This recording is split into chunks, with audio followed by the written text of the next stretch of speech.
let's talk about petitions, because there were a lot of people before the last election who kept telling me that we demand a general election. We need to have a general election now. There were lots of internet petitions. I mean, people feel very strongly about this sort of thing. And I kept trying to explain, well, that's not how our system of parliamentary democracy works. We have a 5-year term and the Prime Minister can call an election at any time in that term. Now, of course, you can put pressure on a Prime Minister to call an early election, but it's very rare that that pressure is going to amount to a row of beans, because generally Prime Ministers want to stay in power for as long as they possibly can. Now, Rishi Sunak could have had another 4 months, but chose to go to have an election in July. Fat lot of good that did him. Now, there's a petition going around the internet at the moment, which more than 2 million people, I think 2.3 million people have signed, calling for a general election. Now, there is absolutely no way that having won a majority of 170 seats, that Keir Starmer is going to call an election after 4 months. So it's, as I said in my talk up there, you might as well whistle in the wind, because it ain't going to happen.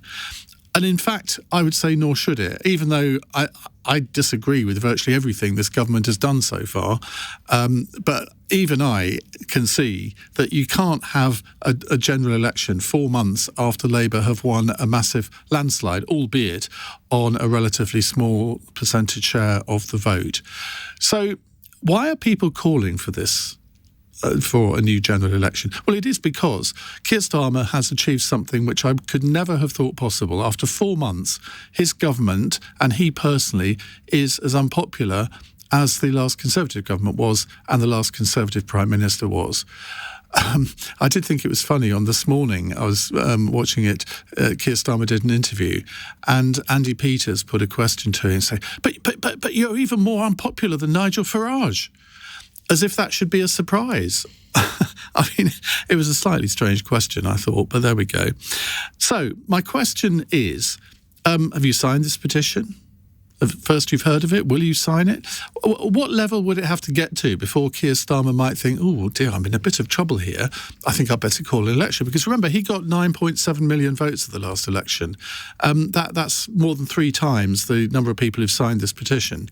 Even if 9 million people signed it, it's not going to go anywhere, is it? So what is the point, apart from a bit of gesture politics? 0345 6060 973. And also, given that Labour have become so unpopular after 4 months, why do you think that is, and what can they do to make the government and Keir Starmer more popular? Aggie Chambre is here with all the answers, LBC's political correspondent. Aggie, even though I think this petition isn't really going to go anywhere, and there's part of me that thinks, well, what's the point of even discussing it if it's not going to go anywhere, it is getting quite a lot of traction. Why? Well, I think it's getting quite a lot of traction because, well, first of all, you referenced it there. I mean, 6.8 million people voted for the Conservatives at the last general election. If we look at those numbers alone, there's 6.8 million people who aren't happy with Labour being in power. There's also the fact that petition data shows that the locations of people who have signed this petition, many of them are from foreign countries. Having said all that, we know that Labour's polls have plummeted since they got into power. I think there are a few reasons for that. I mean, we heard a few of them today when I was at the Confederation of British Industry conference, and there were business leaders who were very, very You know cross. how to have a good time, don't you? Got all the answers at the business leaders conference. But there were business leaders there who were very upset. You know, one person said to me they felt the rug had been pulled from under them because they'd been told during the general election campaign and beforehand that Labour were on their side, and then they hiked up some taxes. There's farmers. We saw farmers demonstrating in Whitehall last week. One of the first things that Labour did when they got into power was cut winter fuel for millions of pensioners. There's various different things. And Labour would, of course, say that they've made those decisions because they were left this £22 billion black hole and they had to make the tough decisions. But, you know, Rachel Reeves today was saying, look, I'm not immune to these arguments. I understand that we have made difficult decisions. And as you alluded to in your introduction there, Sir Keir Starmer was asked about this petition today when he was on This Morning. And here's what he had to say. Look, I remind myself that very many people didn't vote Labour at the last election. Yeah. I'm not surprised that many of them want a rerun. That isn't how our system works. There will be plenty of people who didn't want us in the first place. So, look, what I focus is on is the decisions that I have to make every day. But surely, and it's a bit like opposition. But surely you want us, the public, to trust you, to like you, to think he's the man for the job, he's doing what he needs to do. Your approval rating is lower than Nigel Farage's right now. The thing is, if you make your mind up, as I have done, that we're going to do the difficult things first, then I think it's inevitable that people do feel they're difficult decisions. I mean, I understand that. I mean, yeah, as I say, he is saying there, inevitable that people are going to feel those difficult decisions. And as you said, look, 9 million people, 9.7 million people voted for Labour at the last election. I don't think they're necessarily in trouble yet. Apart from anything else, we are still 4 years out from a general election. I mean, cynics might say part of the reason that you make these really difficult decisions early on is because then people have essentially at least forgotten some of them by the time you get to a general election. But there are conversations, a few conversations, and, you know, these are from Conservatives. But a shadow minister said to me today, conversations were beginning to start with Conservatives about whether Sir Keir Starmer would be Labour leader at the next general election.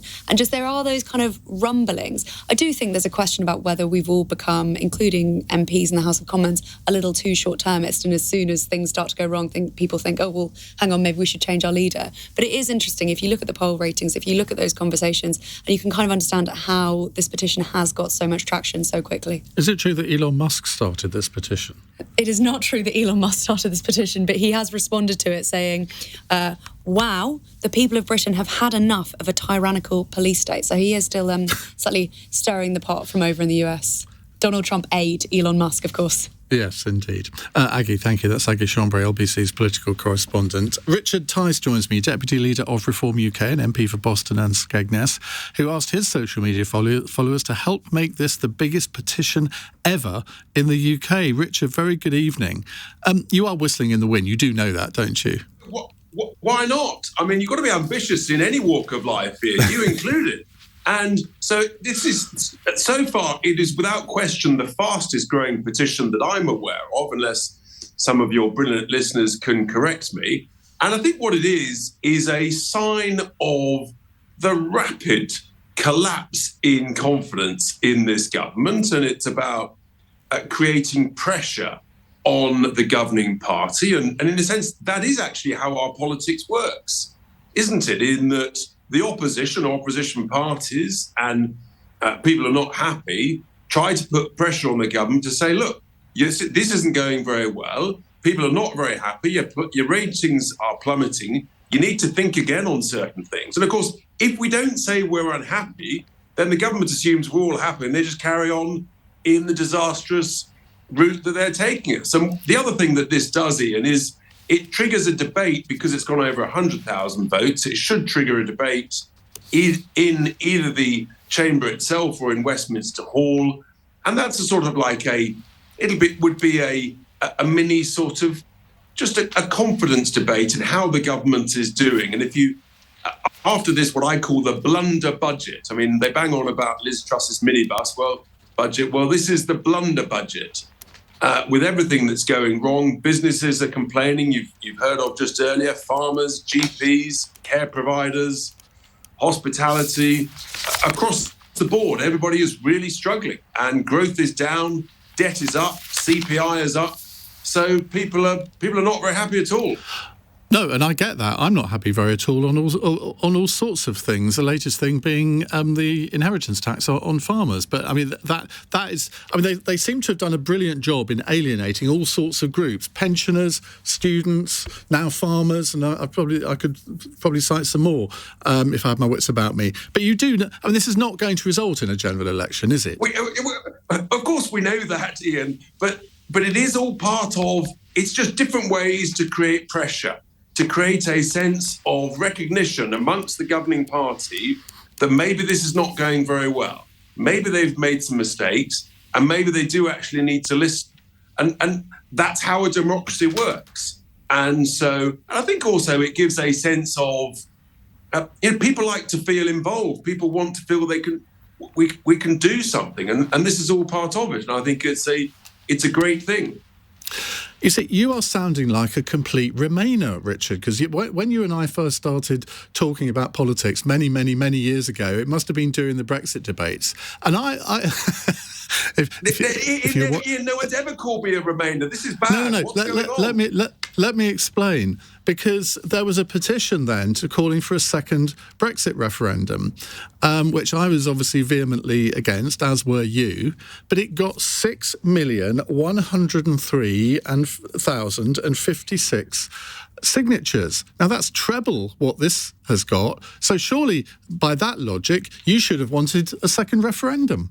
No, but I think you and I we should have a pint of Guinness on whether or not this petition actually beats that Remainer petition. The difference there, Iain, is that I think that petition thought it might actually result in a second referendum.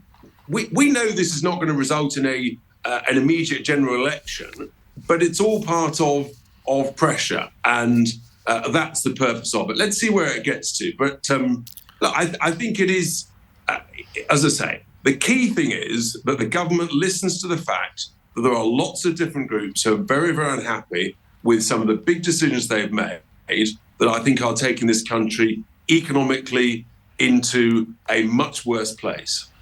But they show no sign of making any meaningful U-turns on any of the issues that you've just outlined, which indicates, I mean, in some ways, that's a good thing. I mean, Margaret Thatcher was very against doing U-turns. Remember the U-turn, if you want to, the lady's not for turning. Well, I can't quite imagine Keir Starmer delivering a similar line like that. But so far, he and Rachel Reeves have shown no sign that they're going to bow to public opinion.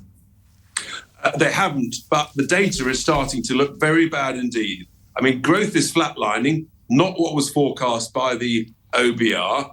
Debt is much higher. Debt figures out last week are much higher than the OBR was forecasting. Inflation is higher than the OBR was forecasting. And all of this data is looking bad. And I tell you what, if this continues in this direction, then the bond markets are going to get very anxious very quickly. And then the government will have to think seriously again about the direction of travel.